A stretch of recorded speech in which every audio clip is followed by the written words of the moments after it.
Well, Coach, we're 4 days away from the season opener. Kind of what's the atmosphere like with the team and the coaches and everybody getting ready for Friday?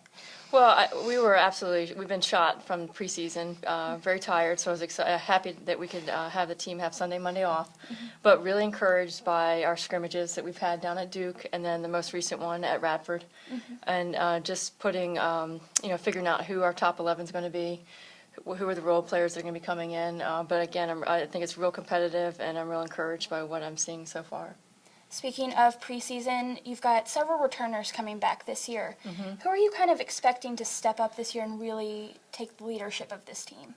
Well, Amy Goldstein is a real physical player for us and a senior now, and we've encouraged her since last year to really take a leadership role verbally and through her actions. And then, I'm really excited about Taylor West. She's finally healthy. She's back. She had some great experiences this summer. So I'm really excited about her. Sam Smirka is someone we can count on, and she's been phenomenal as well. We did nominate captains, and Amy Goldstein and Sam are our two captains. And then we have a leadership group from there, from each class, and they nominated themselves. And I think our rising sophomores are so much better than they were last year's freshmen. So I'm real happy that some of them chose to come back in shape and ready to step up and really compete. Speaking of your rising sophomores, you had two on the preseason All-CAA team in Luce and Lena. Yes. How have they done this preseason? Well, Lena was, she had some issues with her lower legs over the summertime, and she's still very much in form, but really kind of getting back into form right now. But certainly, I think our goalkeeping position is very competitive right now, which is great. And Luce also had a little bit of an Achilles injury over the summer, but she's looking as sharp as ever. And, Adi Lavat came back in fantastic shape. We couldn't play her a whole lot last year because of her fitness. This year, we're able to put her in the midfield and have her really run. And she's asking for extra help and wants to even continue to get better, so it's great. Well, you've also got several newcomers to the team this year. How have they surprised you this preseason, and how are they fitting with the team? I think for Rosalie and Robin, who are Dutch and Belgium, I think it's always a shell shock. Just as our sophomore class this year, they were a little bit shell shocked by everything. But our two internationals, they're adjusting. I'm hoping they're happy. A common issue for internationals is they don't understand how physical we are as Americans, and it can be a shock. But the two of them in the scrimmage against Radford, they're the ones that drew the most corners for our team. So get them in shape. I think they'll contribute quite a bit for us. And then Colleen Andrews, real physical player, someone we're really excited about working with, putting her in the backfield. And then Shelby's been set back a bit with a concussion, but her energy and enthusiasm is fantastic. So it's a great group. Well, players weren't the only place that you have newcomers this year. You've brought in a new associate head coach and a new assistant coach. So tell us what they're really bringing to the table and what they've brought to the program. I honestly haven't laughed as much as I have in the past, 2 weeks with those two. They're so much fun. They're can-do kind of guys, and both of them bring an international experience, which is terrific. And Michael just recently returned from working with our U.S. under-21 program over in Germany and brought a lot of great ideas with video analysis and using heart rates and having a lot of our measures be very objective versus subjective. But I can't tell you that I think the dynamic and the environment that we have for our girls right now with those two here is just probably as best as we've ever had here. So. Well, you talked about how you're excited to get ready for the season. You start off with Kent State this Friday night at home, 7 o'clock, and then you'll face Ball State on Sunday at 1:30. What can fans expect to see in these two games, kind of style of play, things like that? Kent State's, we've opened with them for several years now, home and away. And I'm so excited we're in class. When we start Friday night, 7 o'clock, we hope a lot of people come out to the game. It's always exciting to play at night, but you can expect from Kent that they're typically, they're usually a very physical team. They have some international players that are real physical in the middle of the field. They usually have someone that can really pull the trigger on goal. So they're a solid team. That was our one loss that I wish we'd had back from last season. So I know our returners are hopefully ready to kind of avenge that loss. But they're a very good team. And then Ball State, we haven't played in a long, long time here. I don't think it's been since I was a coach here. But I know the coach there is a young, enthusiastic coach. She played at Old Dominion. I'm sure that her team will be in very good form. They have 6 Virginia players on their team. So the style of play, we're not so sure. Something that's great about the opening games is you don't usually have a lot of video. Right. And it's nice that you focus just on yourselves and really performing. So. Well, looking at the schedule as a whole, you actually only have 8 home games this season, which is the lowest you've had since 2008. So how do you kind of go about setting your schedule each year and kind of figuring out what's going to work best for the team? Well, the interesting thing right now is that so many conferences are in transition. It has affected our, I typically try to schedule a year and a half, 2 years out. And then we had, Old Dominion, we had to drop them off of our schedule when we had intended to keep them on the schedule. But usually you set out to try to have 9 home games, 9 away. I don't think we're that far off that mark, and 2 scrimmages, and I'm happy we could go away and home this year.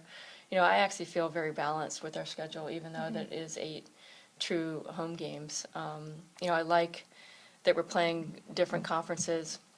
We have quite a bit of strength in our schedule, but also some games that are varied across the conferences, and I think that it's important for us to win in the South region. I try to schedule to be successful in the South, but I think it's a very balanced schedule. I'm real happy about it until you pointed out those 8 home. I hadn't been concerned about it at all, because I don't feel like we only travel 4 times. I feel like this is the least number of hotel rooms that we've booked, honestly. And for the kids and the missing classes, it's really only 2 weekends that they have a Thursday to Sunday scenario. So they'll be in class quite a bit. I'm not concerned about being away.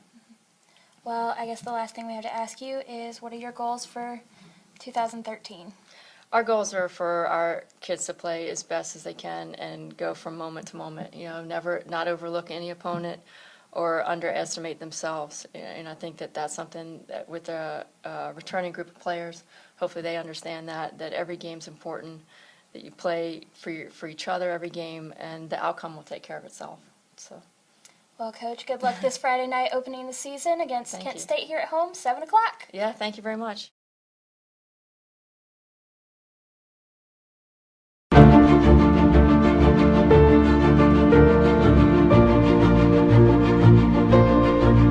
Instead of asking yourself, where did those 4 years go? Think about where the next 40 will take you.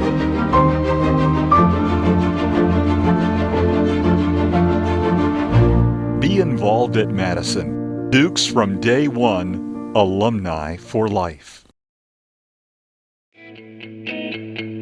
I knew going to JMU would be more about just getting a master's. I just knew that it was the place for me. I feel as though that I'm a part of the institution. You will never meet a stranger. Everyone is always willing to help you out and to help you through your graduate experience here at James Madison University. The graduate school here is a great choice. The education that you receive is top-notch. It's one of the best in the country. And from here, everything is possible. Visit the James Madison University Bookstore, your source for all things JMU.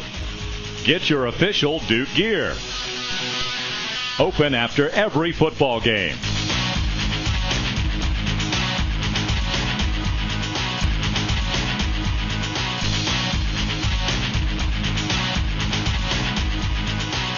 The JMU Bookstore. Support the team.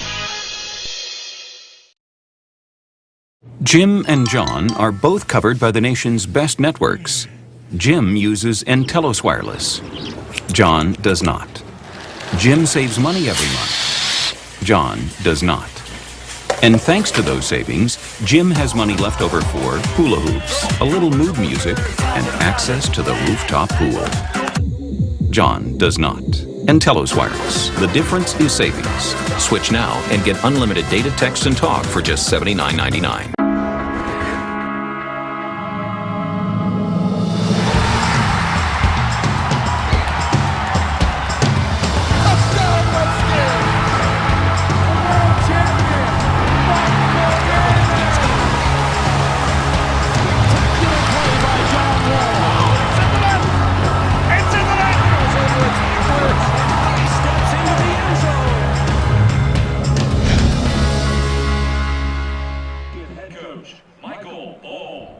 Welcome back to the JMU Field Hockey Complex as the Dukes of JMU getting set to start things off this 2013 campaign against the Golden Flash of Kent State University. And now it's time for our national anthem here on a very comfortable night, late August in Harrisonburg.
Our national anthem here on this Friday evening, our first Matazone HD Sportsnet video production of field hockey this season. We've got a number of games scheduled for you throughout the course of the regular year.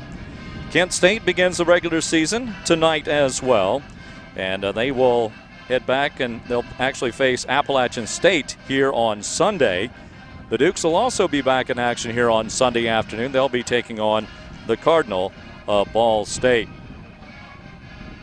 JMU picked to finish third in the Colonial Athletic Association this year. Drexel University is expected to win it as they are currently number 17 on the Penn Monto NFHCA Division I preseason poll. North Carolina is the top of the charts on the preseason poll, followed by the University of Maryland. Then it's Princeton, Connecticut, Syracuse, Penn State, Virginia, Old Dominion, which has left the Colonial Athletic Association.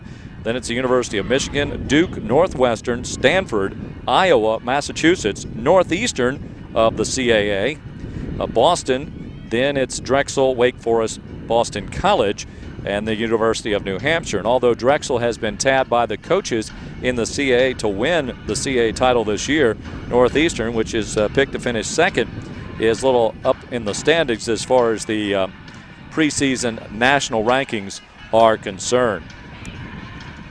Dukes a year ago finished 11-8. They were 4-3 in the CAA. They did get defeated by Northeastern in the semifinals a year ago. And they did face Kent State on August the 26th in Ohio, and it was a 1-0 decision there. Duke's leading scorer returning is Taylor West, a redshirt sophomore.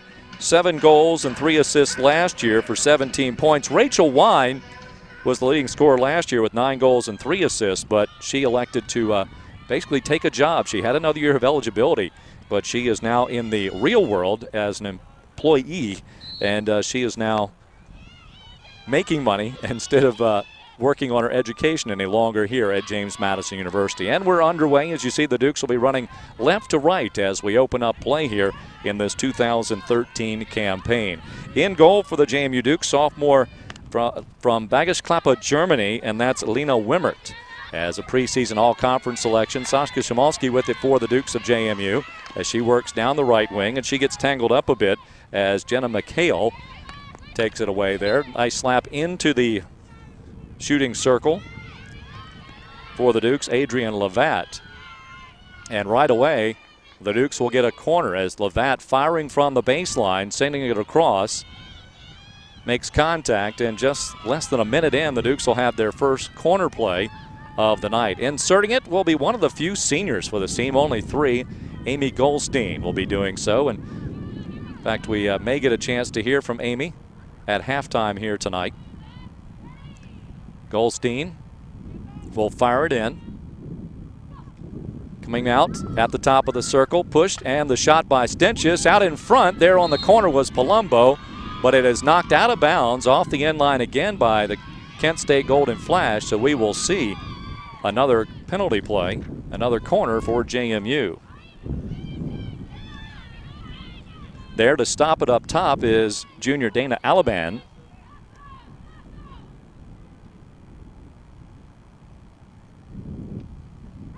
And Goldstein again will insert it.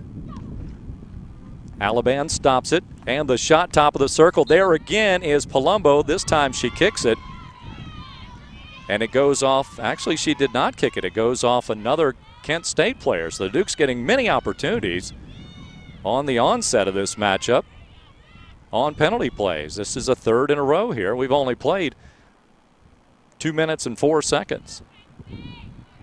Goldstein again to insert. Alaban up top. Taylor West up high as well. West is standing back behind Alaban. This time it comes out to the left side. Shot taken by Levat. It's a high and dangerous hit. So Kent State will be able to clear it out. From the D. And the restart. Looking to go up the middle. Still some sunshine. The sun is casting a large shadow across the middle of the field of the Rose Library, which stands above the field hockey complex. And blasting it away was Abby Carrico. Goes out of bounds. It'll be a side in for the Dukes. Keeping it down on the ground. It comes out to Stenches. Lou Stenches, a sophomore, puts it ahead. And looking here, it goes to Rosalie. Out in front, the crossing play, a scramble, and the Dukes will score the goal early. And it looked like Taylor Bailey was there to put it home. So I guess Taylor Bailey, who had a bagel with peanut butter and honey for dinner tonight, that must be the dinner of champions as she scores with 31-51 first half clock. So Bailey with the tally, and the Dukes lead it 1-0 early. Goal scored by number 3, Taylor Bailey. Bailey a year ago did not score any goals. So it had been quite a while. I'd have to go back and see if she had any as a freshman in 2011. So a good feed ahead by the Dukes. Good control off a restart sets it up for the Bailey score. Alaban deep as a back for the Dukes, along with Amy Goldstein. Lou Stenches in the mid. Levat comes up. Levat gets tripped a little bit as one of the other few seniors. There are 3 seniors on this team, 2 of them in the action tonight. Sam Smirtka wearing number 10. She just lost it and is in pursuit. But a misplay by Madeira, unable to control the ball, and so she hits it off the person, and it'll be turned over to the Dukes. Here's Alaban. Alaban on the run on the left side from Elkton, Maryland. A couple of goals and 9 assists a year ago for the current junior. Looking ahead, trying to connect with Rachel Palumbo. Another junior from Swinksville, Pennsylvania is Rachel, and she has had 2 goals in 2012. Battle on the far side now for it as Kent State continuing to move it up the field. And here's Kent's first real opportunity of the afternoon into the evening. Ball is ticked off of a JMU player. And it'll be a long corner. And going over to start it there is Julia Huffman, a junior from Germany. One of the top players on this team. Kent State maintaining possession.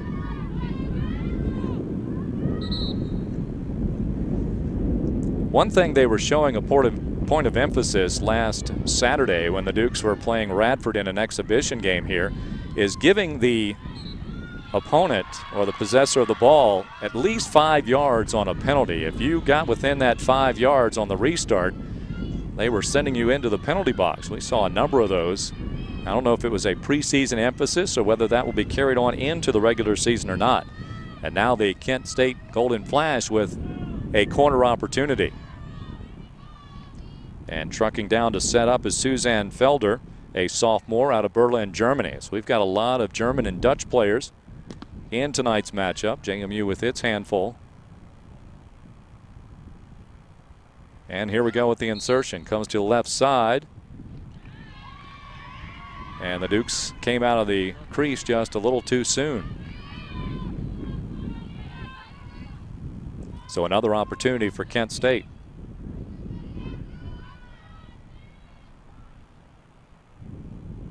Again, it's Felder. She is a sophomore. Slides it forward. Here's the stop. Hoffman with the shot. Deflected out by Wimmert. Ball still loose out in front. Lustentius is there to knock it away. Now the ball shot from the left wing. It's going to hit off the post and then back off the end line. JMU's ball. As Alibrand will bring it out from there. Duke spread the field a bit. Lustentius cuts, and here's Taylor West. West, probably one of the better ball controllers on this team, gives it up to Shimoski. Shimoski tries to push it forward, goes off the foot of McFerrin, a senior from Gibbsboro, New Jersey. She had a goal and 8 assists a year ago, did McFerrin. Looking patiently as Carrico sends it forward, connects there with Carly Carlin. Carlin out of Drexel Hill, Pennsylvania, 5 goals and an assist a year ago. Aliban with it now. Dukes with the lead, taking the early score. 31-51 showing on the clock. Taylor Bailey with the tally for JMU. As I mentioned, only 3 seniors on the Duke squad this year. Junior class has the majority of representation, and it balances out a little bit from there with the sophomores and the freshmen. But with Aliban and Taylor Bailey, Taylor West actually is a true junior, but she sat out early in her freshman year, suffered an injury, missed the rest of the year, so came back again last year as a redshirt freshman. 27 minutes to go in the first half. But she, for all intents and purposes, a junior academically. Just 2 years, though. 2 years and some change as far as playing experience is concerned. Maddie Thompson with it now, freshman from Ontario, Canada. Sends it to the right. Dukes now with possession.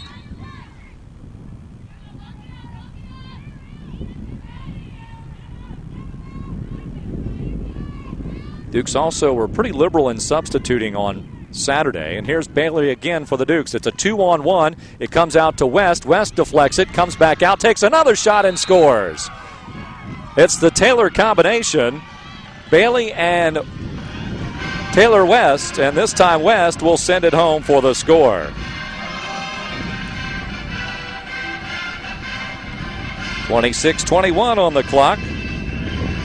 So 5 minutes and 30 seconds later, West and Bailey combine.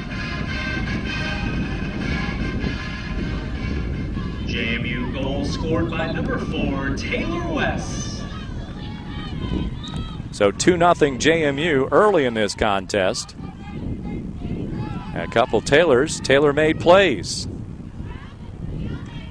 Joel Taylor, our camera operator, here beside me as well. So it's a good night to be a Taylor, I guess. Actually, the Dukes football team have a cornerback by the name of Taylor Reynolds. And his mother recently contacted me and said, Kurt, you ought to put all the Taylors together that are on all of the athletic teams at JMU and take them to Taylor Down Under and have a group photo taken. So we might arrange that at some point. Dukes with a couple of substitutes. Robin De Bruyne, a freshman from Brussels, Belgium. Her name De Bruyne, spelled D-E, capital B-R-U-Y-N-E. It's a interesting name. She says, I really don't know how to say it the American way or the English way from that standpoint. It's a name that's kind of a combination of French and Flemish, she told me. So we'll do our best with that. Robin De Bruyne from Brussels, Belgium. Here's Shimoski with it now for the Dukes, working on the left side. There to tackle her away is Jenna McHale. Bethany Ashworth has come in, another one of those juniors for the Dukes. She's from Lidditz, Pennsylvania. Ashworth, one that you see many times diving out at plays, particularly around the mouth of the cage. 24:50 to go in the first half. That ball goes off of Jade Saylor, another one of the juniors in the lineup for the Dukes. She's from Liverpool, Pennsylvania. So the Dukes have experience and they have some depth. So Coach Antoinette Lucas and her staff able to rotate in and out quite a bit. Kent State and JMU teaming up against each other again early in the season. Last year it was game number 2 for both teams.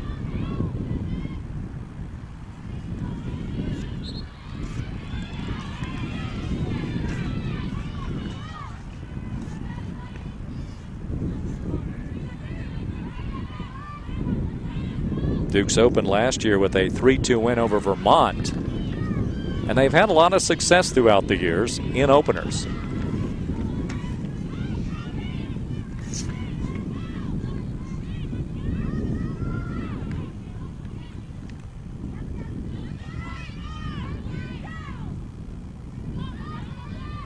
Up the midline, deflected by Shamovsky, knocked down by Alaban. Alaban keeps control of it there on the turf, slides it forward. Loose Stenches. Stenches at the midline, sends it up forward. Even further it goes. That's De Bruyne. De Bruyne looking for West, but the pass just a little behind her. Ashworth was on the backside, but then it's taken away by the midfielder, Suzanne Felder.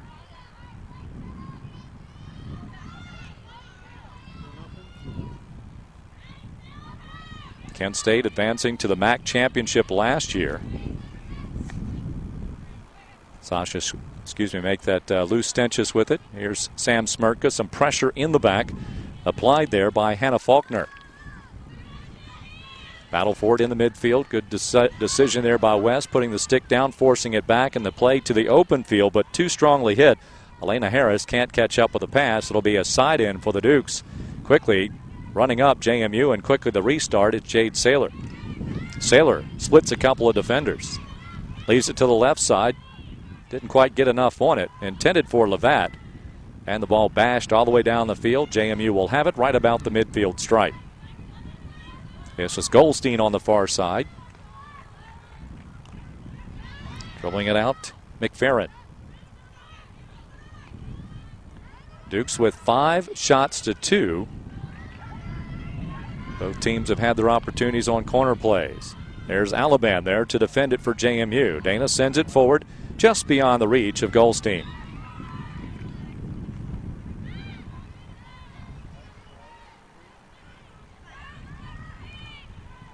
We've got West and Ashworth and Saylor working a bit high. Shamovsky in the midfield had it there. Giving it up. It goes to Levat. Levat on the left side. De Bruyne will catch up with it. She pokes it forward. Now we'll send it across. Looking again for West. West gets into a tangle as she is battling there, and it's taken away by Harris. Harris will send it up the field. Countering now, the flash of Golden State. Excuse me, Kent State, that is. The Golden Flash of Kent State. Just moved them to California.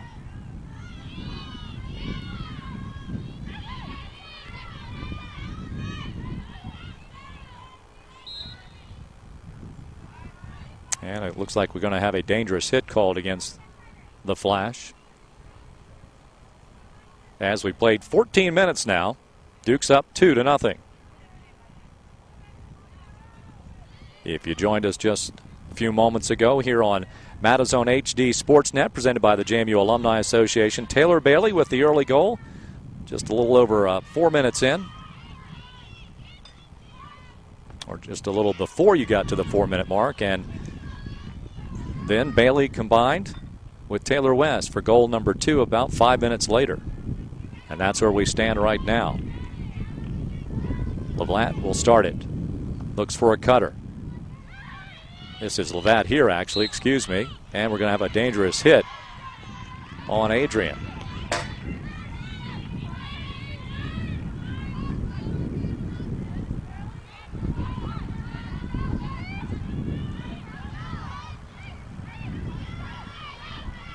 Here it goes, left side. Here's the shot, and the goal scored by the Dukes. West with the tally. De Bruyne with the assist. So JMU off and running here in 2013 with a 3-0 lead. Less than 15 minutes into the match.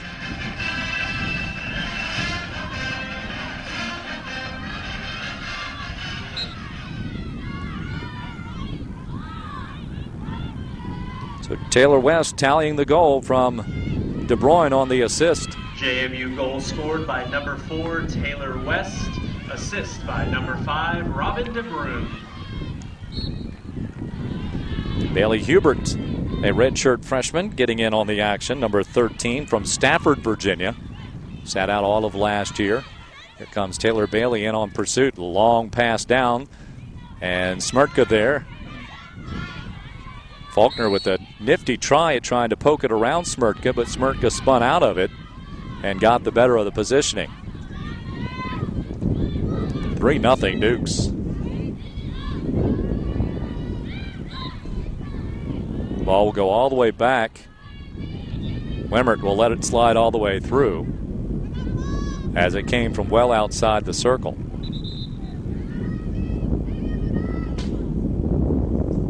On the start, it's McHale. And it goes wide to the right. It'll be a long corner, deflected by a Duke.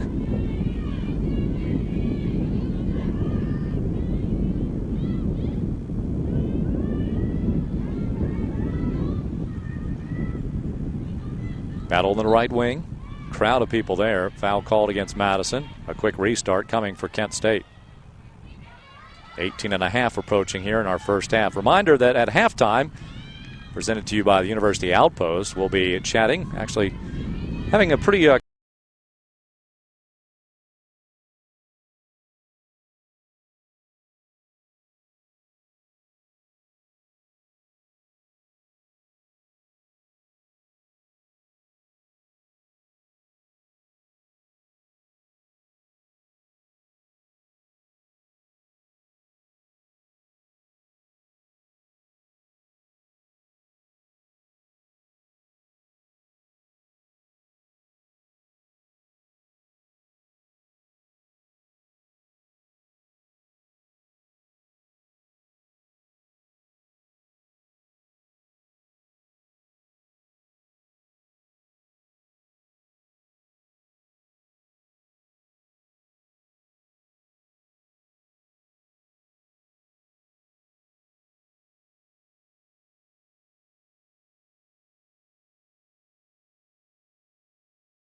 looks for Ashworth. Ashworth comes to meet the ball, and then it's knocked away, but out of bounds. Dukes will advance it up the line.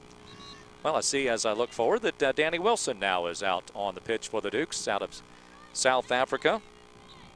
Danny, a true sophomore from Port Elizabeth.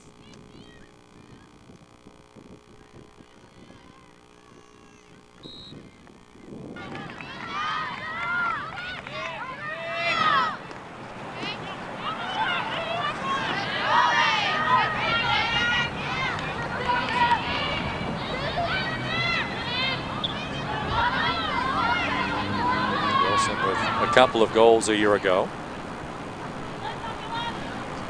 She and Labatt both from South Africa. Asked her if she minded going from winter to winter, but she said no, it was pretty warm actually here when she was home during the summertime from this hemisphere.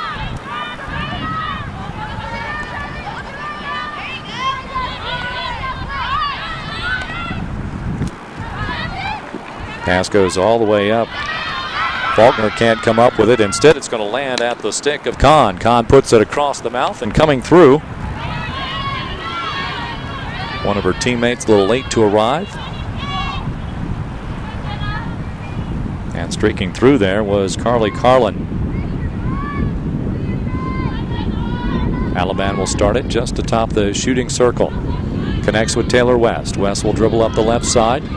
Loses the footing for a moment. Comes out free. Shamalski will challenge. Shamalski comes up with it now. Looking to go left and sends it to the right. Now she was spinning back towards the sideline.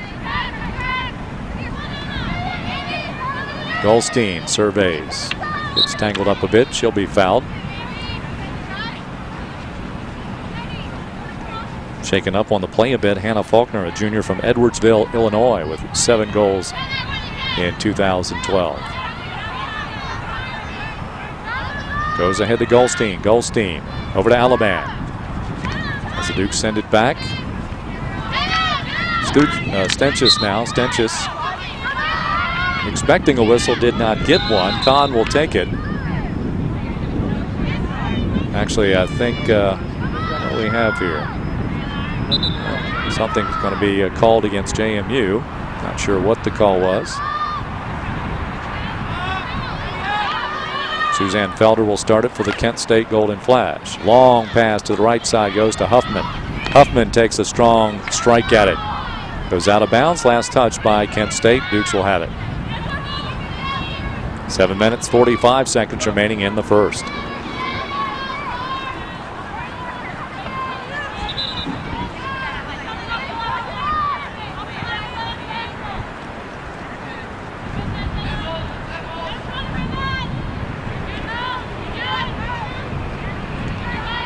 Alaban.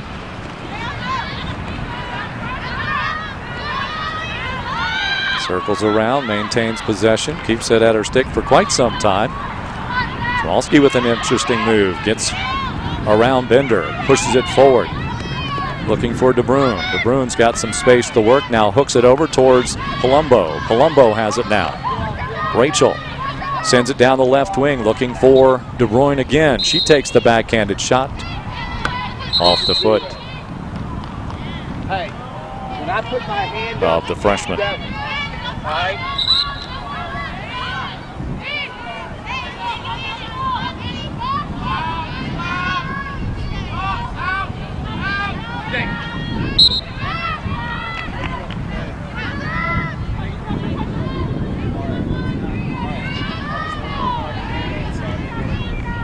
Six and 3/4, that is, to go here in this half.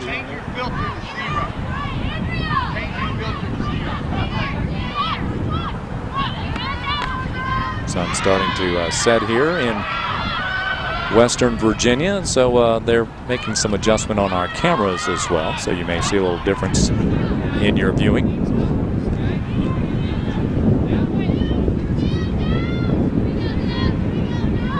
Goldstein with a restart.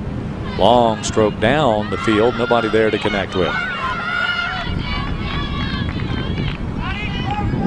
And while they're moving on down the field, remind you that you can join us here on Matazone by sending us an email here. We might get a chance to give some shout outs in the second half or during halftime.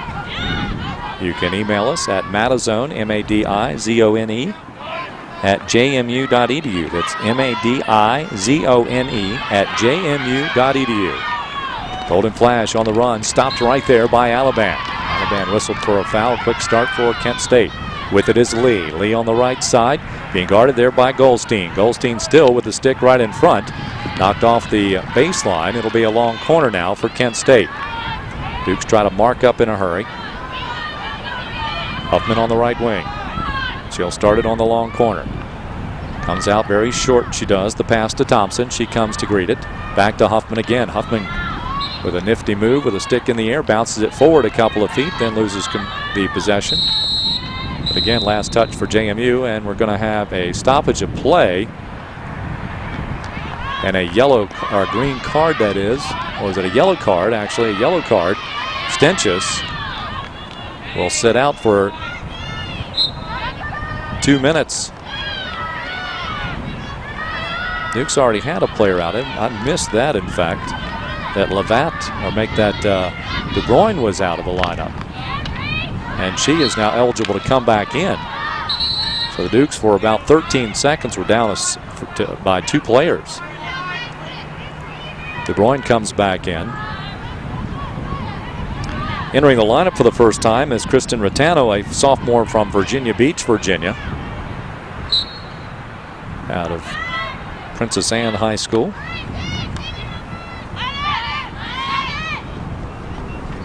And the ball coming all the way into the cage, but from well out of the shooting arc.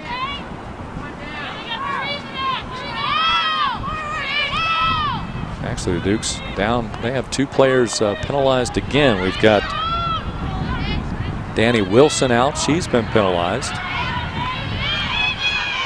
for 2 minutes. And Lou Stenchus out. So the Dukes down personnel right now in the field.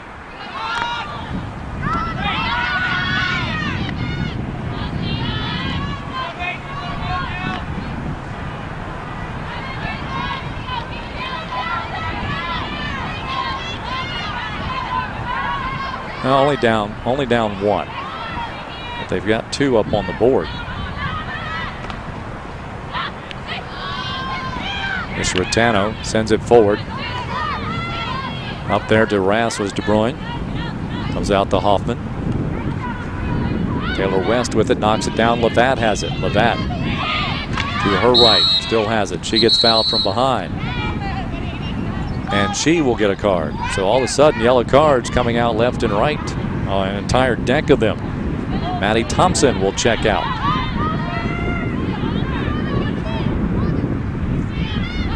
And that's a 5-minute penalty.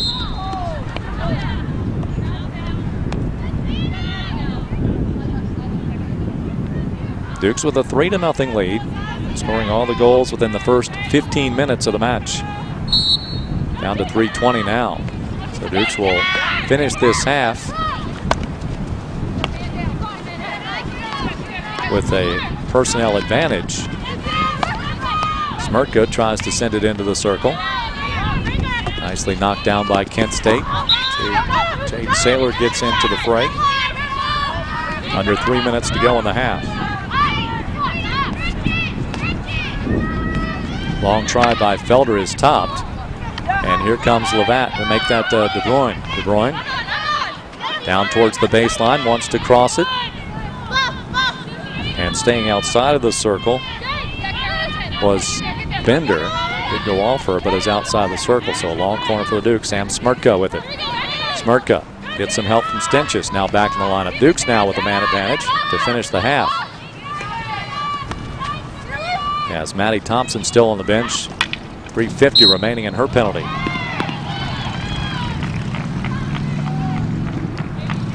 And a corner play coming up for JMU.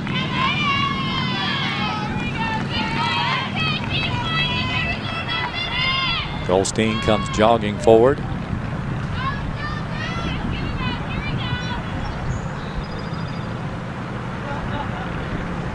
She will insert it. Like Smirka, and let's see, Smirka to the left, Alaban with the stop.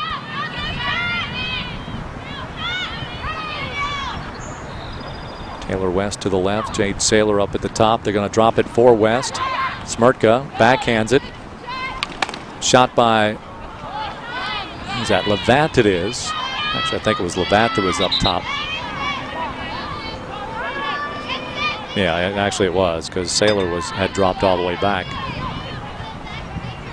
All I saw was the brunette ponytail from here. It was hard to make out from the angle. 1:17 to play in the first.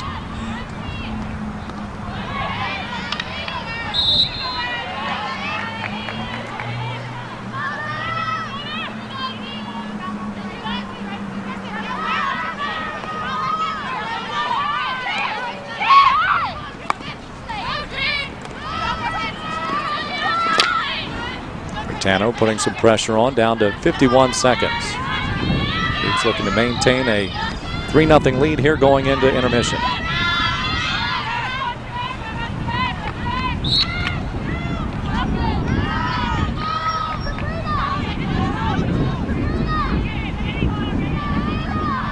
Down to 30 seconds remaining in the half.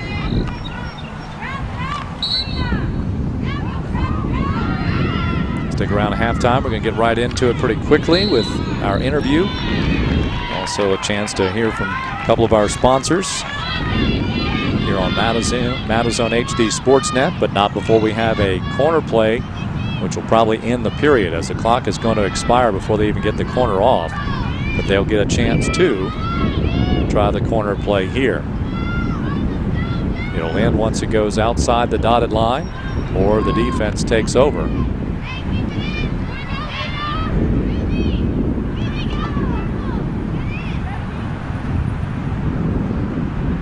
Stepping up is Felder.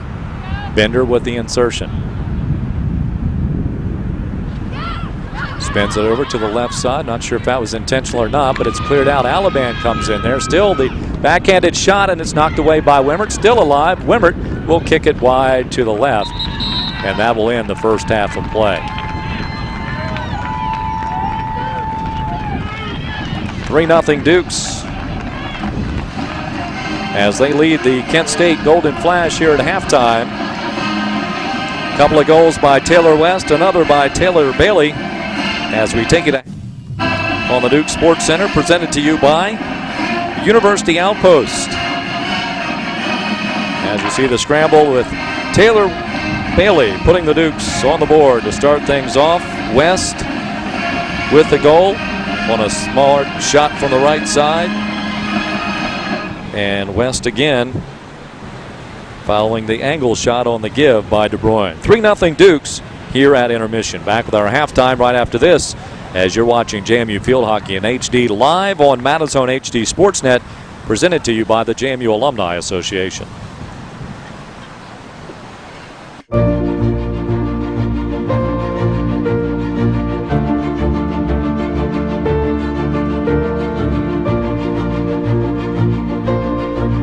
Instead of asking yourself, where did those 4 years go?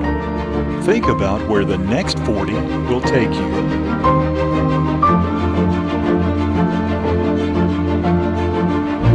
Be involved at Madison. Dukes from day one, alumni for life. I knew going to JMU would be more about just getting a master's. I just knew that it was the place for me. I feel as though that I'm a part of the institution. You will never meet a stranger. Everyone is always willing to help you out and to help you through your graduate experience here at James Madison University. The graduate school here is a great choice. The education that you receive is top-notch. It's one of the best in the country. And from here, everything is possible. The Residence Inn by Marriott provides guests with plenty of room. Room to recharge, room to prepare, room to relax. Stay one night or as long as you like. The Residence Inn by Marriott provides each guest with amenities tailored to their individual needs. Spacious suites with all the comforts of home, because it's not just a room, it's a residence. Welcome back to the JMU Field Hockey Complex. The Dukes up 3-0 over the Golden Flash of Kent State. Kurt Dudley with you here this evening on Madison HD Sportsnet. Again, you can send us an email here at halftime, madison@jmu.edu. That's madison@jmu.edu. Well, got a lot to get in here at halftime. Let's get right into it. Two new coaches. Well, the guys that have been here once before, Michael Bohl and Andrew Gooderham, that is. They have returned to the sideline with the Dukes. And let's check in with these two young men, get a little interesting insight from these old chaps, we'll say. Gentlemen?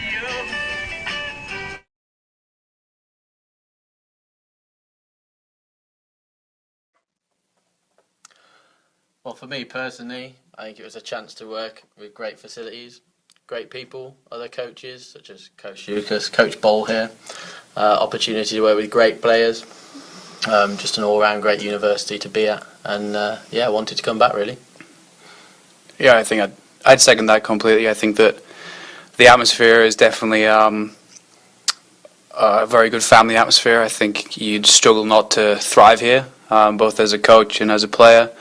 So I think it's very important. I think that we have a great dynamic in terms of overall kind of staff ethos. We're very similar in that regard. And for me personally, I think it was a great opportunity for me to work with Andrew here and also Coach Lucas. I think that it's not very often you get to work with someone as close as we are together. So I think it was an opportunity that you can't really turn down? Many things really. I think that one thing that gets me every time I see her is just a pure passion. I mean, there's not a question like, she wants to win, and she wants to do it the right way, which is the most important thing for me. But also she has a relentless attitude to want to, she's always, okay, well, what are we going to do next? And it's like, okay, we're trying to do as quick as we can, but like she very much wants it and wants it now, and I think it's a hunger that you don't see in everybody. And like I said, she's very trusting. It allows us to kind of do the things that need to be done, and really encouraging. So that's kind of one of the key things for me. Yeah, I'd mirror all of that. Just a great all-round person to work with. Learn a lot, knows a lot about the game, played at high standard, coached at a high standard, and it's nice to come over and learn from someone with that amount of experience as well. I do all the video, all the technical kind of side of things with Andrew and Coach Lucas's help. Primarily involved in that. I'm also involved in the attack side of things, and leave the defense to Andrew. So that's good. Yeah, that's basically what I do. Basically, looking after the defense, helping with the goalkeepers, important role. Got to be able to keep the ball out of the goal. So we're lucky that we've got 3 really good goalkeepers here. They're a pleasure to work with, and they keep getting better every single game we play. So yeah, nice role. Personally, as I've grown up coaching, things like that. When I was younger, I tended to be a bit more vocal as a coach. Now, maybe not so much. Trying to let the players take control and buy into a philosophy and things like that, which I think is really important. So instead of trying to give them the answers and spoon feed them everything, make sure they buy into it and they know what's going on really. Mm-hmm. Yeah, I kind of mirror that in some way, that very much when I was younger, I was very much a case of this is how it is and do it my way or the highway kind of thing. But now I'm very much more about the player expressing themselves and finding their way of doing it. There isn't just one way to do something. And as well, encouraging them to kind of be decision makers. I think that it's very hard for us once that whistle goes for us to kind of make decisions for them. So really engage them into being independent learners and knowing that mistakes will happen, but stick by your decisions and go for it. It's just been one of those things that I bet I grew up with it myself. My dad played, his dad played, and it was one of those things that I was given a hockey stick probably when I was first born, to be honest. And just remember all those years on a Sunday morning in the cold in England, going down to the pitch at 9 o'clock. And cold in England? No, sorry, the really warm weather we have in England. In my shorts and t-shirts in the middle of December, just practicing. It's basically then just been my life from there, really. Learned a lot from it. Yeah, I mean, I grew up playing in primary school from the age of 10, and we used to play on a concrete schoolyard with worn down wooden sticks that didn't even resemble hockey sticks. And I think from that point, I kind of got a love and a passion for it, and just kept on doing it from that way, and then got into coaching more. And coaching for me was my way to kind of give back from what I'd taken from the sport. So now I'm here, but I do love it really. I love every minute of it, and I think it's a great game, and I wish that more people played it in the country and kind of understood and bought into it, because it's a fantastic game when you see it at the top level, especially. But yeah, I guess it's great. Yeah. Oh yeah. Well, when I played, I always had to put. Was it left foot first? I always had to put my right foot on first, so I always had to do my right side. Put the kit on the right side first. But in terms of coaching, I don't think there's much really at all. Yeah. I don't really believe in superstitions, purely for the reason that I don't have a good enough memory to repeat them. That's the only reason. If I had a superstition, I'd probably forget it and just be like, oh no, I'd be panicked because I didn't do it or something. I put my shoe on the wrong foot again. It doesn't turn into superstition. You'd have done the right side first. I know. Well, I still can't even get that right. True. Oh. I do like a band called The Muse. They're very good. They are good.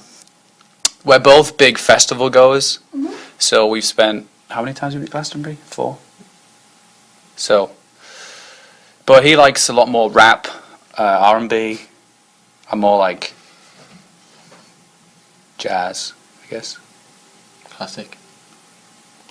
I would have Andrew Goodaham's special salmon in a phyllo pastry bake. Taste sensation. Salmon and leek in a little pie. It's nice, isn't it? Great. With the cream cheese on the top. You didn't know this. Interesting fact. Great chef. Great chef. Culinary artiste, some would say. Fantastic. I do like to spend time in the kitchen. It's a nice way to spend time. Anything cooked.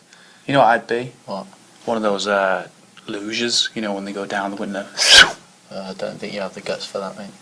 Yeah. Football. I don't mean the throwy, catchy, punty type. I mean the proper soccer football. I was in a music video. Oh.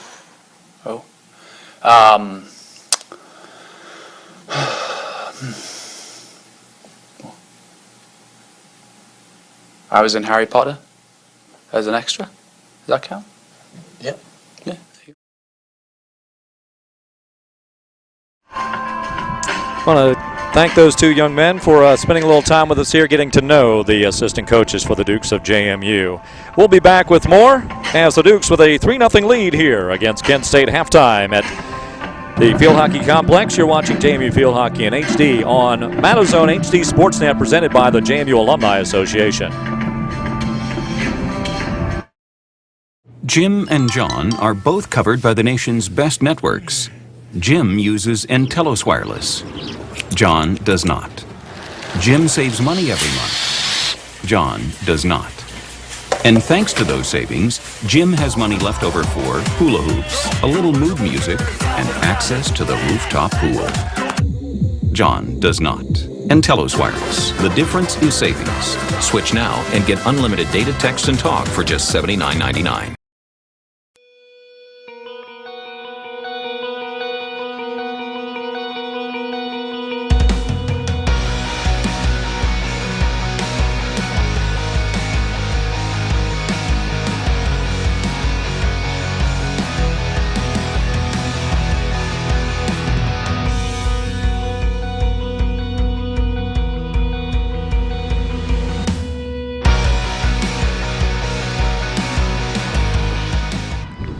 Yep, Dukes open up the football season tomorrow, hosting Central Connecticut State. Field Hockey Dukes opening up here tonight, and we've already gotten underway. We've played 30 seconds, actually 40 seconds into the second half. And he snuck it in on us pretty quickly there. And the Dukes with a corner play to start early in the second half. This is much the way they started in the first half. Taylor West takes the hack at it. It's going to go off a JMU player out of bounds.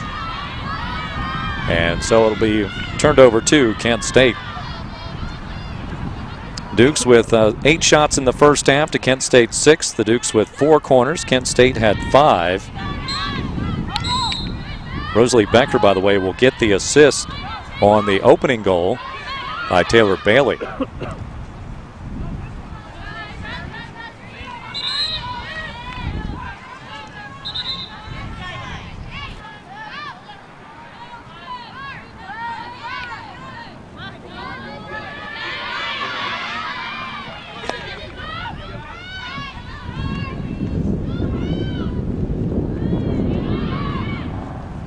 Ball down the far sideline. Stick around in the post game. We're going to have an interview with Amy Goldstein as Tracy Smith, one of our Madison reporters, chatted with the Dukes senior earlier this week. That's coming up in our post game show. Just had a lot to get in today. Wanted to introduce you and get a good chance, a good feel for what Antoinette Lucas was thinking about the Dukes this season, and to reintroduce you to the assistant coaches. We're going to have another penalty called against somebody here. We had a slew of them towards the end of the first half, and here's one early in the second half. This is a big one here. That's Huffman going out. Yeah, let me know if this is working. Julia Huffman, a junior from Germany. one of the best in the MAC. So the Dukes a man up for 5 minutes, another major. Shimalski sends it across, but it's knocked down there. Taylor Bailey getting in the mix. Shimalski again with it after it went off of a Kent State player. Water flying everywhere as they do water the field here between the halftime periods. Alabama with a long shot, deflected but wide to the right. Not sure if a Duke got a stick on them. Must have, because they're going to award it to JMU. To Kent State rather.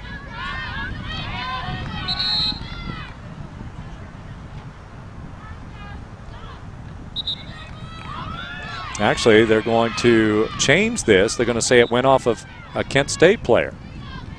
So Taylor Bailey will send it in. Nope, she's going to actually drop down around the baseline. And Shimalski will come in. Coming to greet her, it's Lou Stenches. Stenches just outside the dotted line, gets it into Bailey. She pokes it forward. And it's going to go off the end line. Kent State will have it now. They'll bring it out to the 16.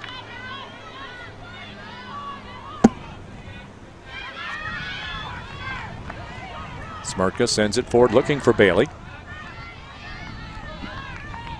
Yeah, I told you earlier what Taylor had for dinner. The reason I know that is that I went over to East Dining for the first time this year, the newer dining facility on campus, and had a late lunch, early dinner there before coming over here to University Park, and that's where the Dukes, to the field hockey complex, and that's where the Dukes were eating this evening as well.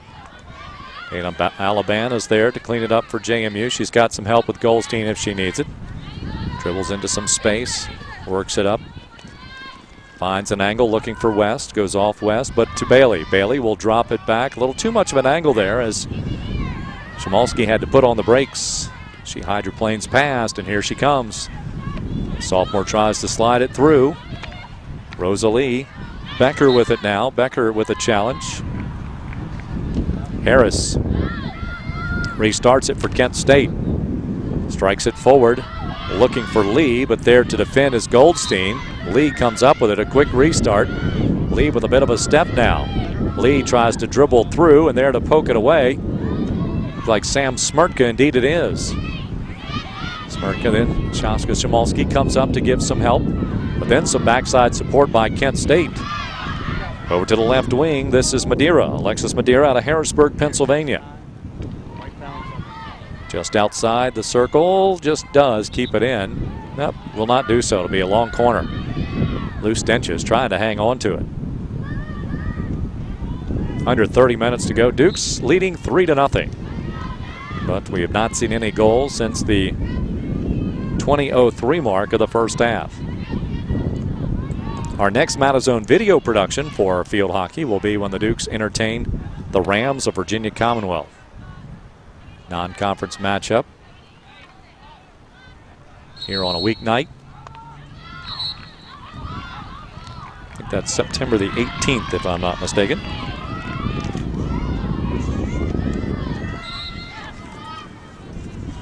Bit of a breeze blowing here at Field Hockey Complex tonight as well. So it gives me a bit of a challenge every once in a while with the paperwork.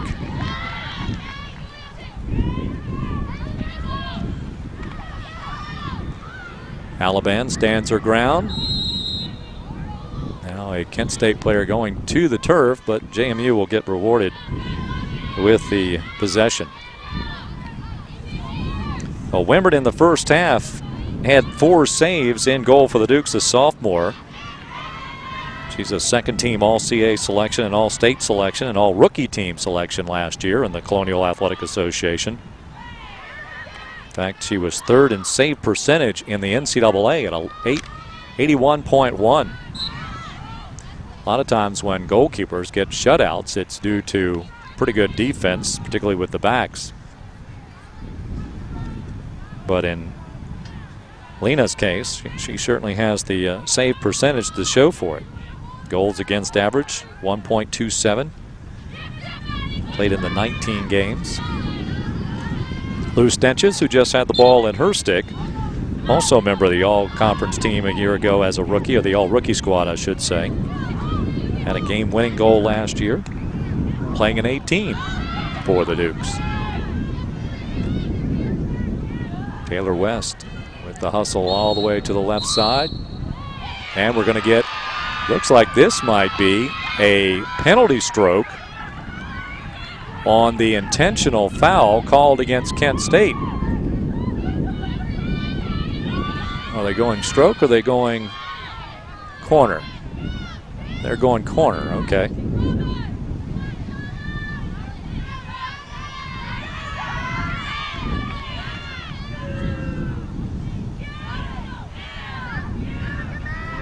So Amy Goldstein will step in for the corner.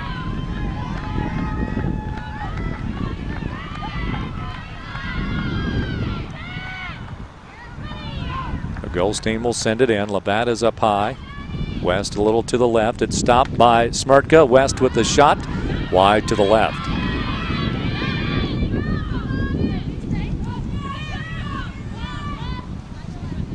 Jonna Jordan had 2 saves in the first half, but yielded the 3 goals. Played all 35 minutes. She played over 1,500 minutes a year ago. So she is certainly well experienced in the cage for her Golden Flash of Kent State. Of the losses for the Dukes last year, Rachel Wine, I mentioned her earlier, second team all-conference selection. Did have another year of eligibility remaining, but got a job, and so she elected to take that. Jenna Taylor, a first team all-conference selection, second team all-South region. And Auburn Weissensale. And a challenge right in front. It got by Wimmert. And we're going to have a penalty corner for Kent State. Somehow that ball ended up on the other side of Wimmert. She's now questioning the official why a corner will ensue here.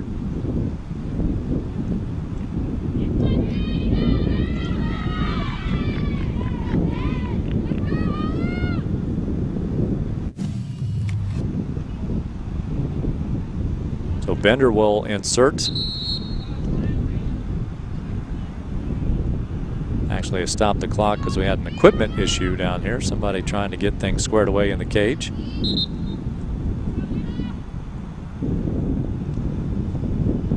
And Bender will bring it out. Here's the stop and the shot and the goal. And that looked like Huffman that put it in for Kent State. So 3-1 now, 25-26 to go in the second half.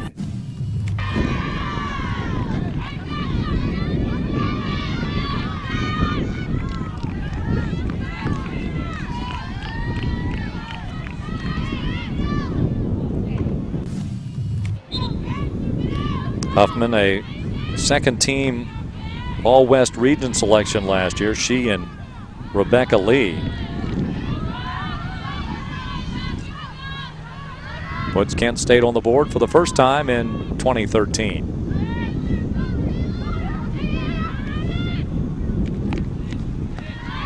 Harris tops the ball a bit.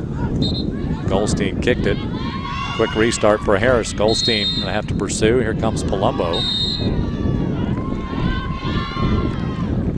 And Palumbo will go out for 2 minutes, I do believe.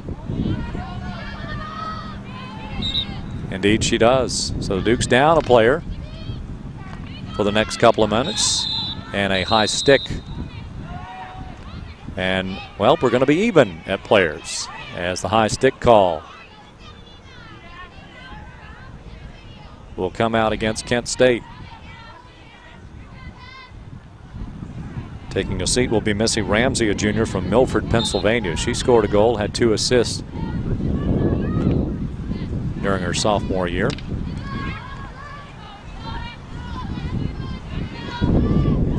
So it's 9-on-9 out there at the moment.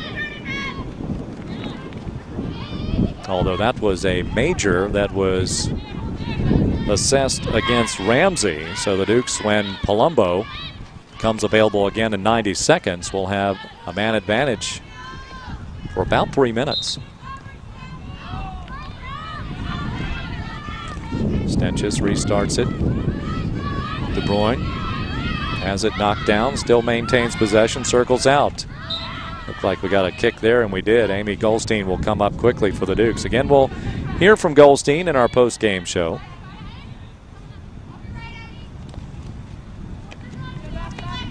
Taylor Bailey, stick goes flying out.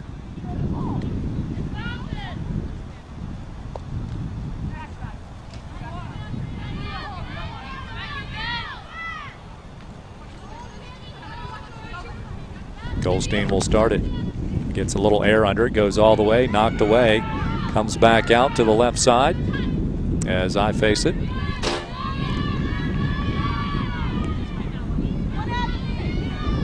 Goldstein with the push in, goes all the way back to Alaban. 24 seconds remaining on the Palumbo penalty.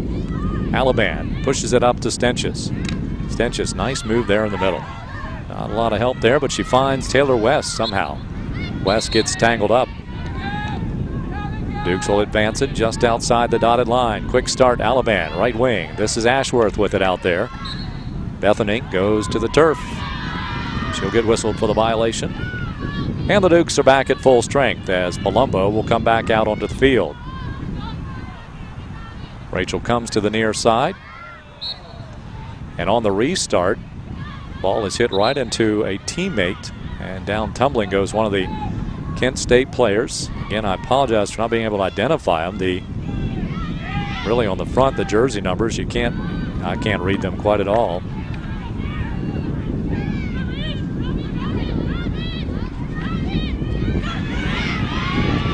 Read this one going by.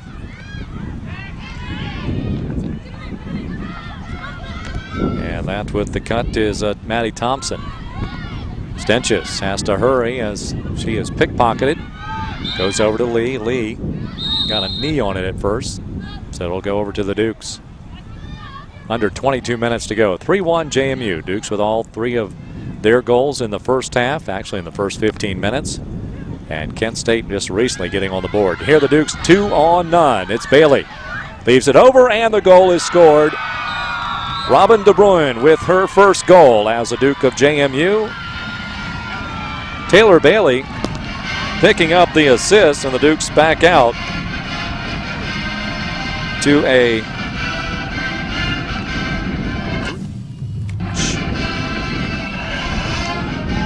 I'll look back on my notes, and my unofficial notes had Bailey with an assist on the first goal by West, but nothing was. Assist was not awarded there, so De Bruyn notches her first. Bailey will get the assist on that play. Dukes with the 2-on-none break, and they certainly do capitalize on it, as Jordan had to come out and commit, and just too much space to work with. Ball just is out of bounds. JMU will take over. Alaban will have it there.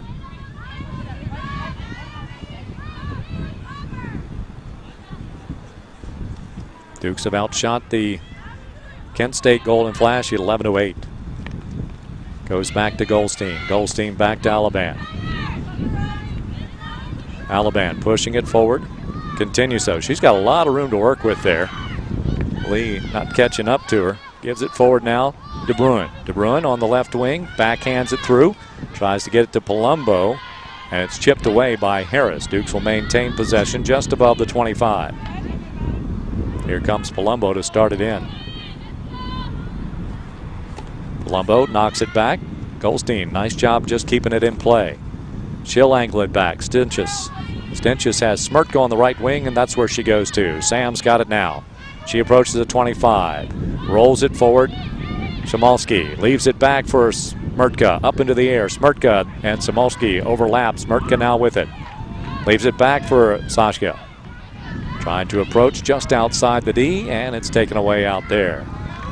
Dukes, though, will maintain it as they were unable to clear it where the Golden Flash. Smirtka, I think she mishit on that one, but giving her some help, Samolski. That goes off the Duke. Kent State with the ball. And the penalty comes to a close on Missy Ramsey, so both teams back to full strength.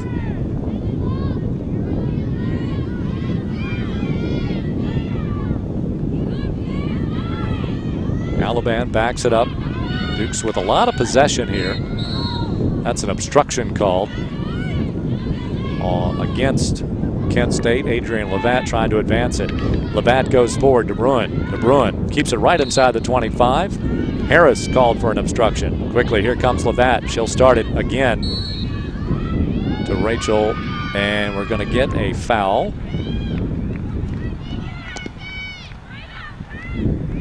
And the Dukes will get awarded a corner play here. Smirtka will come back into the group.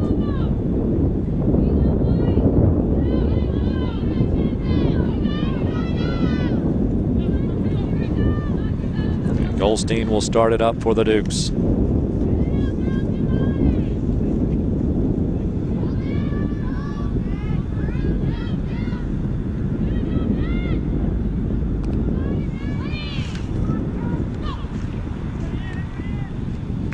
Stenches with the shot, and it comes out high and clicks over just to the right of the post.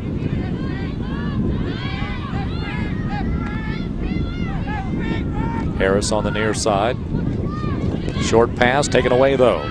Becker takes it away. Becker still with it. Harris on her heels. Backhands it forward. Here's Bailey. Taylor Bailey puts it across the cage. Swings out there. Becker has it. She's inside the circle if she can get free to shoot. Dribbles a little closer. Now tries to take it off a player. No whistle. Continues to play on. And an angled shot by Bailey. And it comes back out, and West will score it. Or do they say no? No goal. Looked like it was knocked into the cage, but instead it will come out.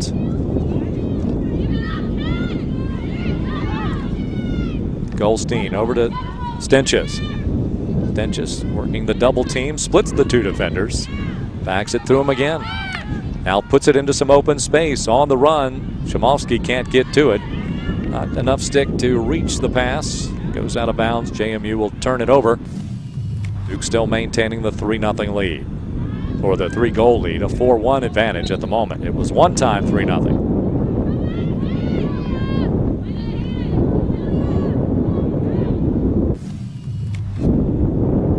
Of course, we do like to invite in our viewers that are fans of the Golden Flash as well. We're just as pleased we can bring you the action as we are the fans of James Madison here on Madison HD Sportsnet. Presented to you by the JMU Alumni Association. In fact, Dukes fans can stay connected with the JMU Alumni Association on social media for news and updates on events, programs, and awards. Follow the association on Twitter at JMU Alumni. Become a fan on Facebook at JMU Alumni and join the LinkedIn community with the keyword JMU Alumni Association.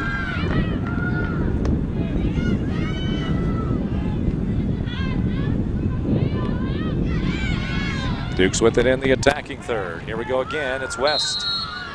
West is obstructed and looks like we'll get a penalty, and we will. Corner play for JMU.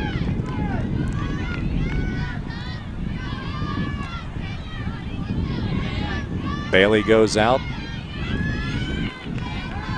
Kristen Rattano comes in. Dukes with a 3-goal advantage, a 6-shot advantage, 14-8. And this will be a penalty stroke, okay? So Taylor West will step up here for the penalty stroke. The redshirt sophomore, here's the whistle, takes the shot, score the goal. West with the hat trick tonight. Well, when she came in here as a true freshman, she was a scoring machine, and she's picked it up right now. JMU goal scored by number 4. West with goals at 26-21, 20:03 in the first half, and now with 16:08 remaining in the game, gives the Dukes a 4-goal cushion. It is 5.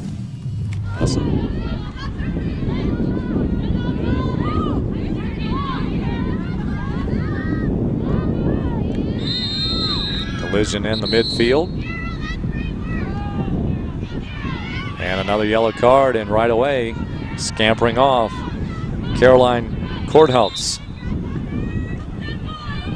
She'll get called for a 5-minute major.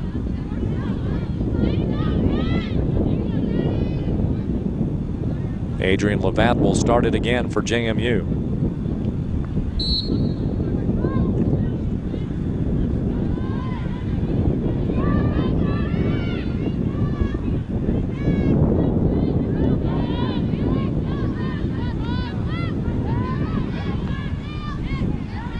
West with 3 goals this evening. Approaching, takes the backhanded shot, cross.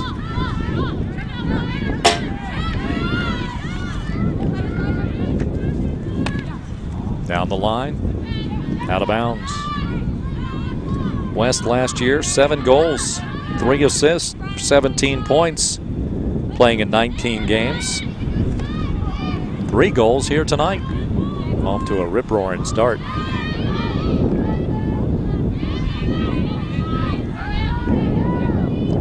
JMU women's soccer Dukes playing tonight as well. 1-1 their record. They're in Huntington, West Virginia, being hosted by the Thundering Herd of Marshall. Thundering Herd 2-0.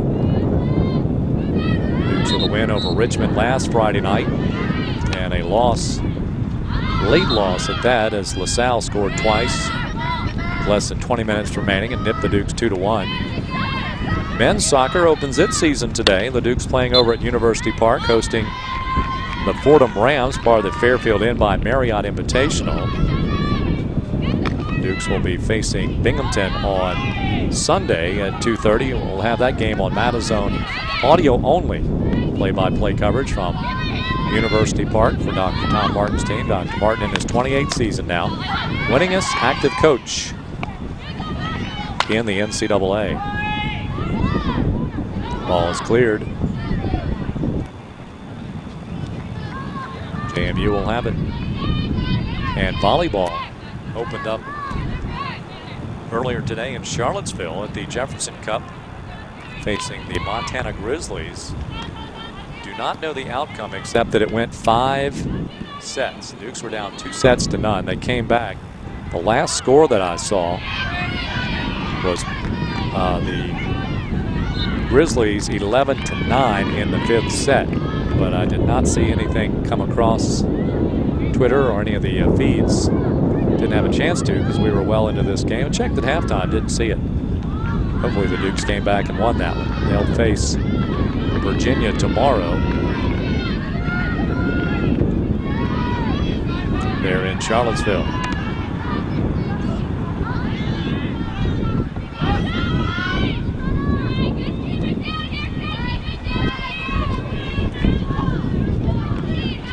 Under 13 minutes to go.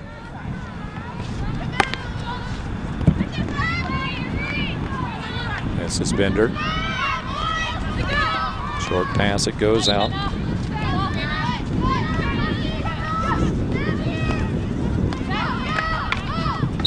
On the sideline.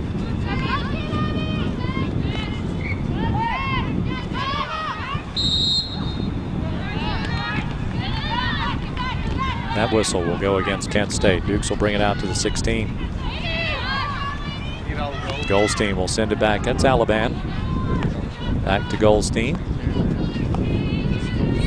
Amy from Lidditz, Pennsylvania. She and Bethany Ashworth, the same hometown.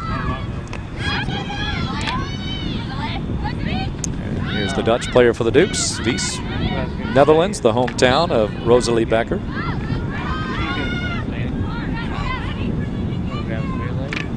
Goldstein being challenged by Lee. Make sure that's okay.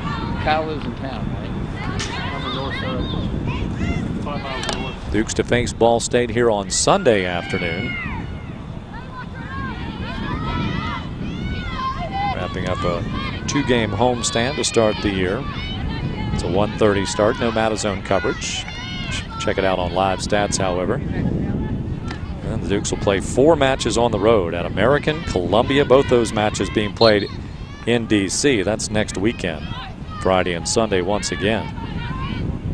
Longwood on September the 11th, at Richmond on the 15th, and then back here at home on September 18th against VCU. Dukes also have home matches against App State, Radford, Drexel, Hofstra, and Northeastern. Those last 3 all at home, all conference matches. That's a big stretch right there. And then hopefully with a good outcome, the Dukes will be back home November the 8th through the 10th, hosting the CA Championship Tournament. But that's at the end of the year. We're just getting things started here. Dukes tried to add another goal to the tally there. Chmowski has it, crosses it over, and knocked away. Nicely done. Jonna Jordan with the pad up to knock it away.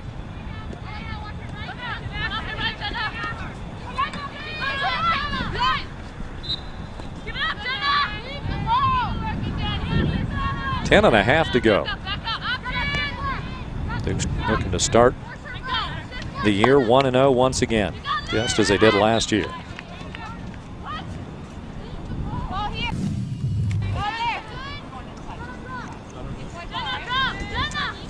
I think that was the original plan.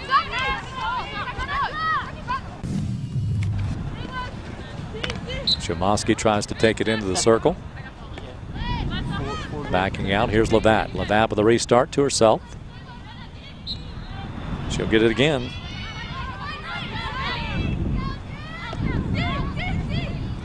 Koski up, back and off the side panel. Out of bounds.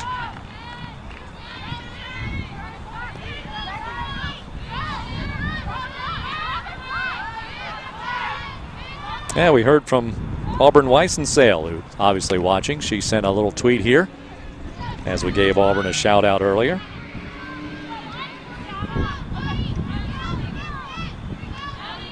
Just seems like yesterday I met Auburn at, I think she was having breakfast with her parents at the Cracker Barrel here in Harrisonburg 5 years ago.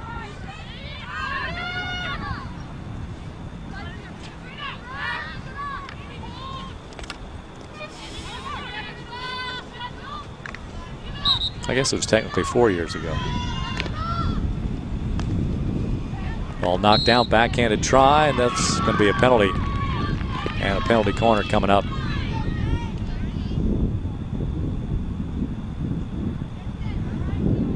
If that would have been the 2009 season when Auburn was a true freshman. She just says, "Go Dukes field hockey."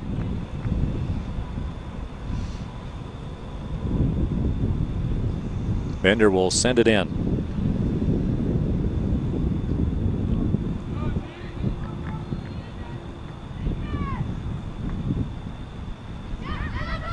Comes out wide to the left. Here's the shot. Knocked away. Chmowski will give chase. It'll get knocked out of bounds. Last touched. Not sure. I'll say it went off of a Kent State player, I believe. Or they're going to decide who has possession here.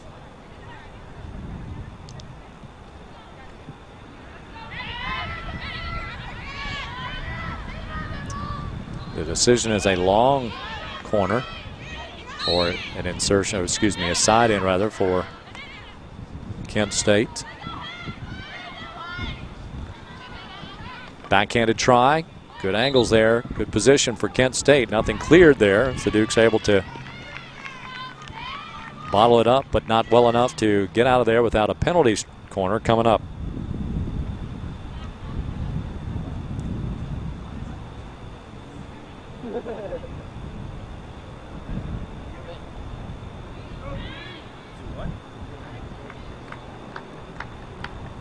Well, let's see now that volleyball came up short. A 3-2 loss it was, dropping the fourth or the fifth match. That was 15 to 11.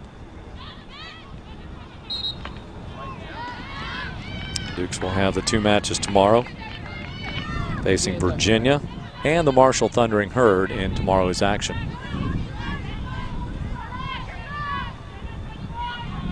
And the football Dukes, they open up tomorrow. They're at home against Central Connecticut State, the Blue Devils. Second time these two programs have met. They met in 2011 on the grand reopening of the expanded Bridgeport Stadium. The Blue Devils come back to town tomorrow. We'll be well underway there, probably about ready to start the second half, if not more than that actually at this point probably.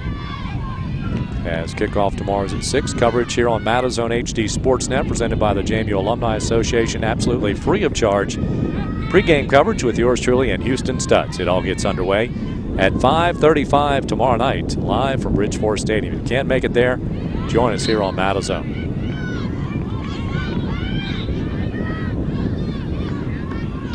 Jenna Taylor watching too, I see, as she sends out a shout-out message, missing these games. So now you, Jenna and Auburn can see what it looks like live because they were always involved in these games during these. Actually, last year was the first time we were able to bring you live productions of field hockey.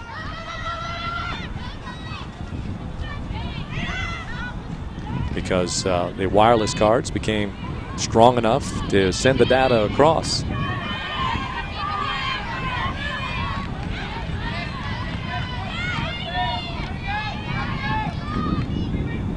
We'll have 4 home matches for you this year. That's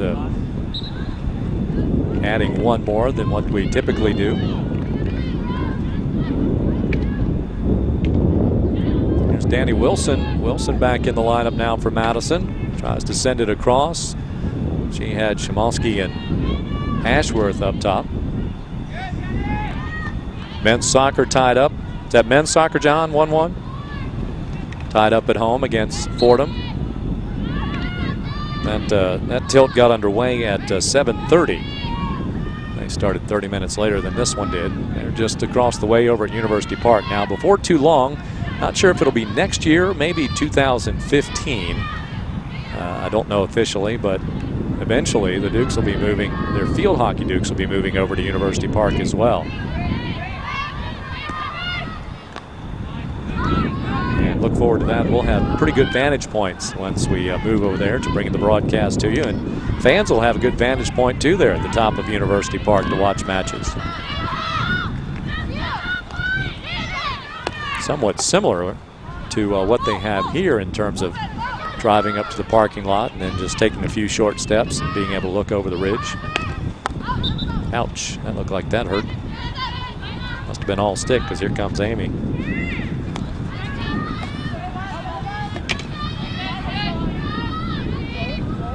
Also heard from Tim Ashworth, Bethany's dad, as he installed the JMU Sports app, the JMU Dukes app tonight. Looks and sounds good.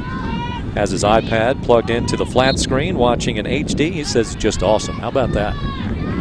Tim watching up in Lidditz, Pennsylvania. We thank Tim for his career profession. He is in fire equipment, fire and safety equipment.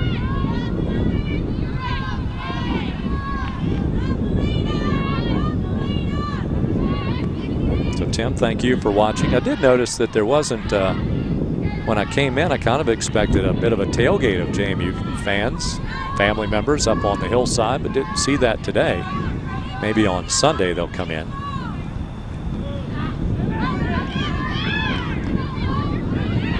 Kind of another reason why we chose Friday night to bring Friday night's game to you as opposed to a Sunday, because figuring it served more of the fan base on a Friday night than it would on a Sunday when more are able to travel. I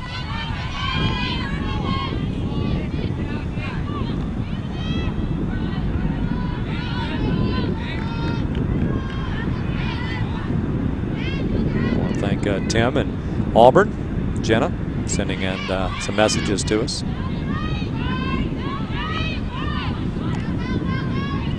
(5-1) Dukes, under 2:20 to go. Alaban pushing it up forward. And we have a whistle, a stoppage of the clock. And looks like we're going to get a penalty. And this will go against Kent State. And number 24, that's Carly Carlin, called for the penalty.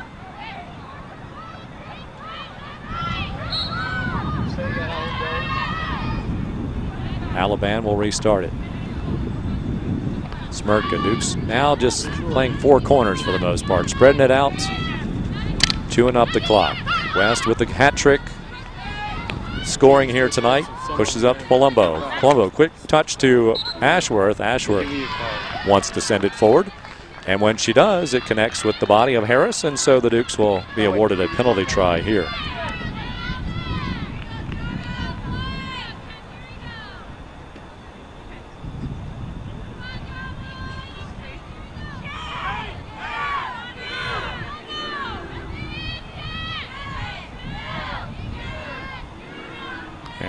penalty. Dropped to under 90 seconds to go. Amy Goldstein again will have a quick interview with Goldstein from Tracy Smith after today's matchup. And we'll actually air that again tomorrow during halftime of the football game is the plan. It'll also be displayed on JMU, the big video board. It's only 24 feet tall and 60 feet long is JMU over at Bridgeport Stadium. So Amy will be up on the big screen tomorrow. Under a minute to play. Dukes about to start the season 1-0.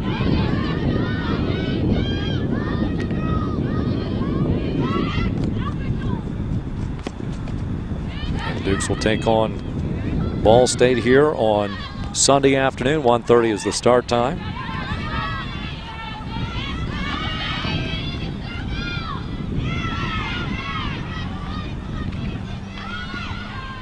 Kent State looking for a late goal here to make it a little more respectable, but they won't get it on that charge.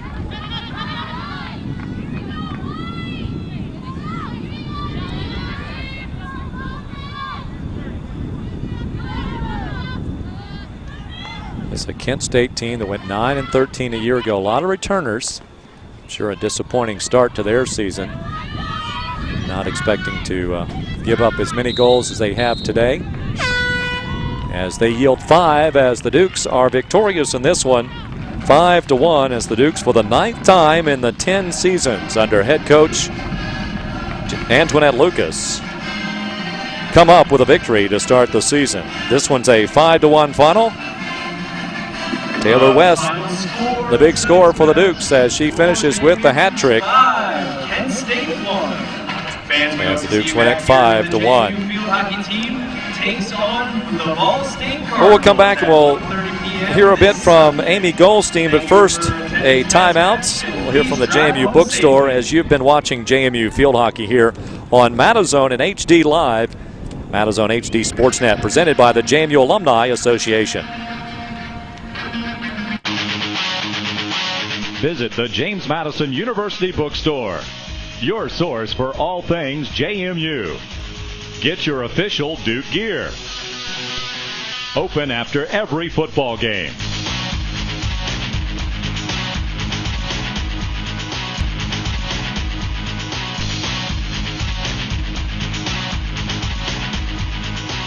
The JMU bookstore. Support the team.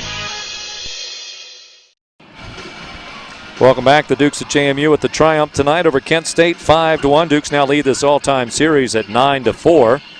And they have won now 6 out of the last 7 meetings between the two, and now have won 9 out of 10 openers under head coach Antoinette Lucas. Taylor Bailey with the first goal of the night for the Dukes at 31-51. Then Taylor West back-to-back scores, the first at 26-21, the second with 20:03 to go. The second was assisted by freshman Robin De Bruyne. The score was 3-0 at halftime. Then Julia Huffman with the goal with 25:26 to go in the second half. That made it 3-1, but the Dukes tacked on 2 more in the second half at 21:46. De Bruyne with a goal from Bailey on the assist. And then it was Taylor West once again. That was 16:08 to go. As that's the first goal of the game that you see right there, Taylor Bailey. Bailey with the peanut butter and honey bagel for dinner tonight, and it was enough energy to get her there. On the follow-through, the follow-up there, the second goal, that's Taylor West. Watch this action here as De Bruyne left it there for the angled shot for West. So 3-0 there at halftime. Here's Bailey working with De Bruyne. As she gets past the keeper, that's an easy score.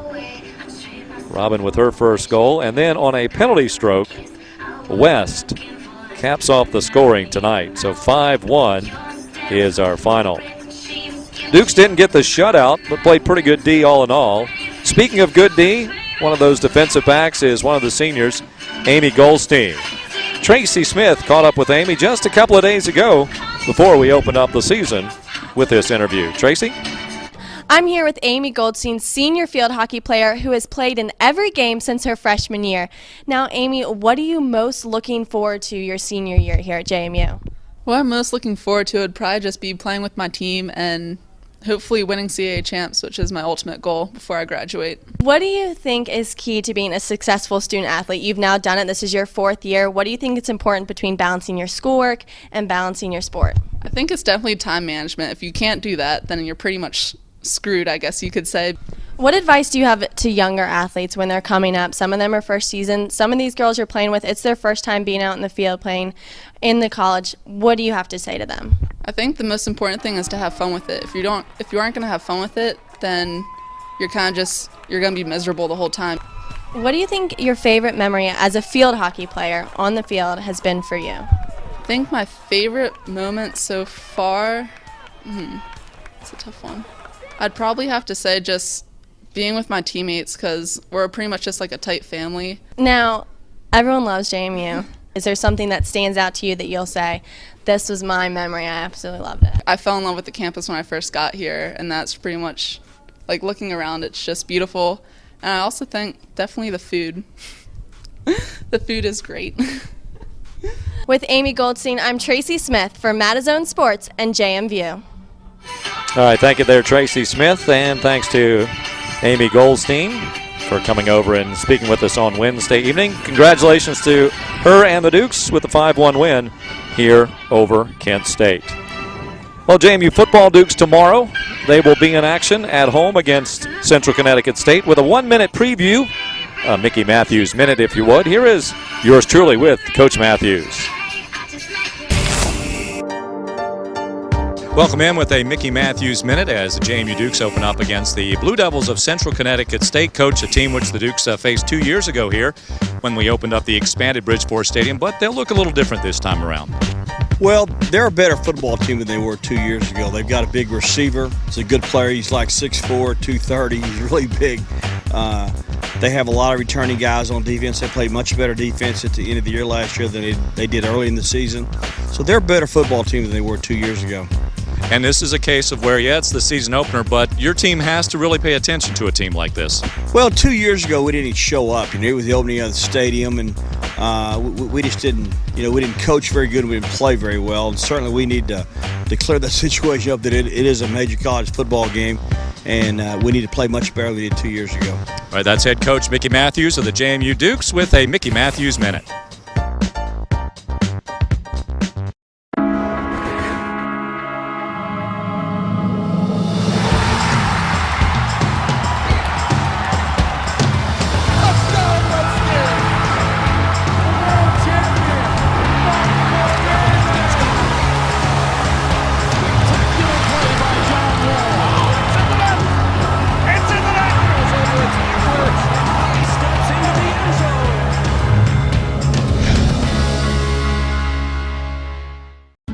The Residence Inn by Marriott provides guests with plenty of room. Room to recharge. Room to prepare. Room to relax. Stay one night or as long as you like.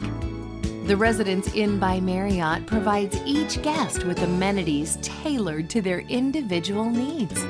Spacious suites with all the comforts of home, because it's not just a room, it's a residence. Final score tonight, Dukes of JMU emerge victorious 5-1 over Kent State as JMU opens up the 2013 campaign with the victory.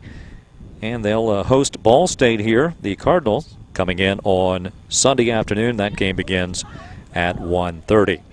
Some folks we'd like to thank that helped to bring this broadcast to you tonight. First of all, from Kent State Athletics Communications, Molly Radzinski.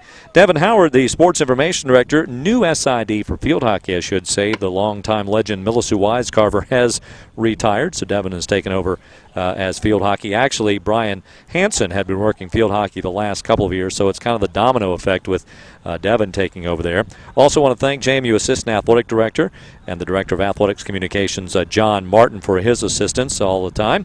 Producer was John Salem. Our director tonight was Jake Tomko. And the rest of our staff here, we had Joel Taylor on our high camera right here beside me, one of the other Taylors here tonight. Kelly Bowmaster came all the way from Richmond to help us out here today. And Devin Dilla, I don't know if he came from Charlottesville or he was already in town. So, was he already in town? Yeah, okay, yeah. So Devin, of course, helped us out as well. So I want to thank all of those individuals. They're going to be behind the cameras tomorrow for the football game as well. So they're pulling double duty here this weekend. Our next Madison HD Sportsnet production of JMU Field Hockey will be September the 18th when the Dukes play host to the Rams of Virginia Commonwealth. Again, that is a video production brought to you by the JMU Alumni Association. This evening's match was presented to you by the JMU Alumni Association as well as Comcast, the JMU Graduate School, Intellos Wireless, the JMU Bookstore, Residence Inn, and Fox Hill Townhomes.